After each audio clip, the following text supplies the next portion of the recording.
কাসিম খাওয়া জায়েজ কিনা, মন চাইলে খান।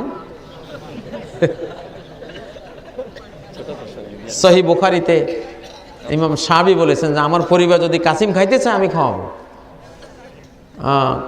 যেহেতু এটা সৈয়দুল বাহার, উহিল্লা লাকুম সৈয়দুল বাহারি, সাগরের সব প্রাণী তোমাদের জন্য হালাল।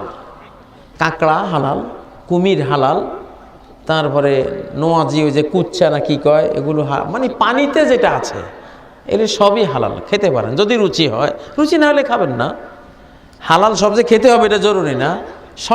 সন্ডা খাওয়া হালাল, দব্বন যেটাকে বলে আরবিতে, সন্ডা হালাল। কিন্তু নবীজি খেতেন না।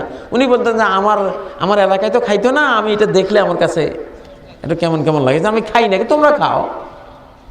তো এটা হালাল, কিন্তু আমরা যদি খেতে পারি, রুচি ধরে খাবো, না হলে খাবো না।